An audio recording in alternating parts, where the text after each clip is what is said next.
Okay, so once we have the stone sitting for about 20 minutes or so, what you want to do, you want to make sure that you blow off any water residue gently.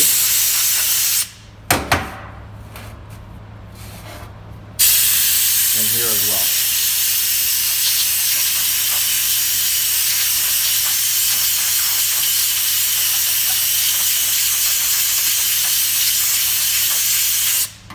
Then we'll go back over to our investing area.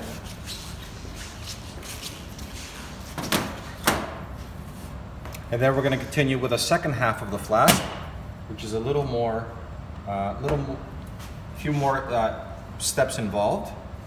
But before we get there, we need to apply separator in between the layers. Otherwise, they're going to bond to each other, and you're not going to be able to open up your flasks after you boiled off the wax.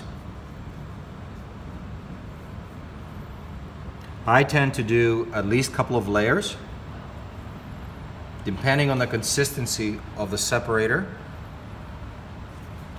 And the separator consistency should be somewhat runny, not too thick. Otherwise, your separator is going to act like a spacer. So now I am going over the land area of the cast, that little part there.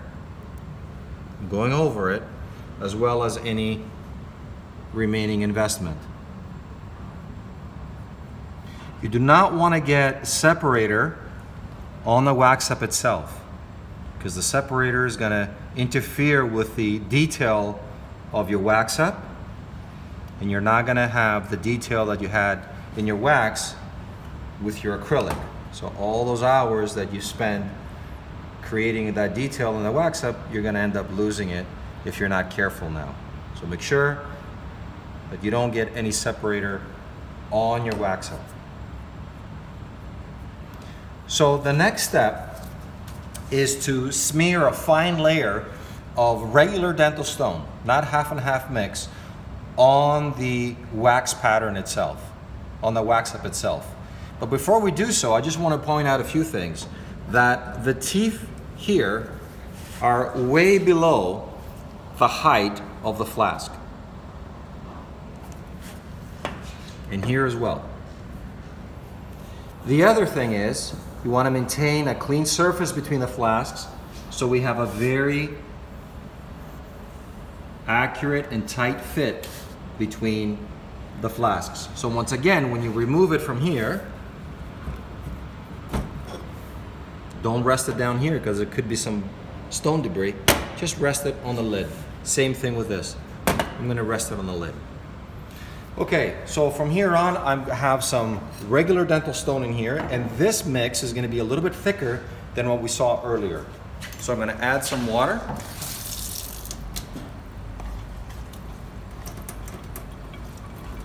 It doesn't take very much once you get it going. So this is a relatively thick mix. You can see it here. And then, once again, every time you mix plaster or stone, spatulate over the vibrator for a good 20 to 30 seconds, especially for this part, because we want a high degree of accuracy now.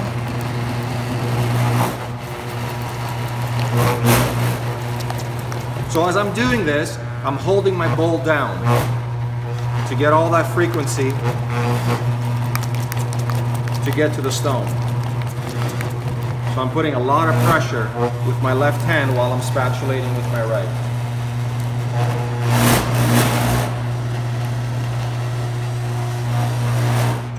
Okay, so from here on, what we're going to do,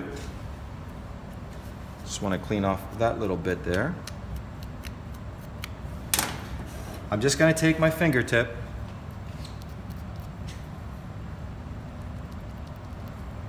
and you can see the stone getting inside those margins. Using regular dental stone has two advantages here. It creates a much better detail, and it's a lot easier to separate the case before we invest it, or before we pack it with acrylic, I should say, so there'll be less acrylic clinging on to your stone or vice versa. So just a fine thin coat all the way through. It doesn't have to be pretty, as long as you cover all of your wax up, as well as covering inside the margins and the remaining anatomy that you created on your wax up. You want to make sure that you don't carry it too high, otherwise you might go beyond the height of the flask, but I haven't here. I'm well below. So that's good there. Maybe a little bit more here. And I'll do the same thing on the upper. And again, this consistency has to be a little bit on the thick side so the stone doesn't run all over the place and it kind of holds its weight. And you're gently vibrating it into position and at the same time smearing it into position with your fingertip, covering the wax up completely.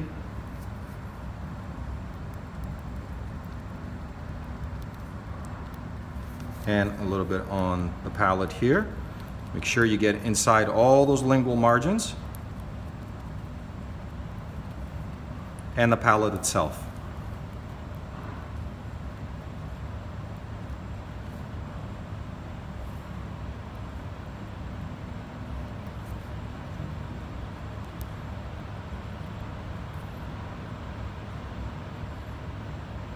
You might want to wipe the top to ensure that you don't go beyond the height of the flask, and we don't have any stone overlapping the edge of the flask. So that looks pretty good. I'm going to leave that alone, and once again I'm going to clean my bowl and spatula. I'm going to let this go through its initial setting stage, which is about 6 to 8 minutes, so everything will look matte, and then we can start doing the next layer of 50-50 mix between plaster and stone to a certain height of the flask.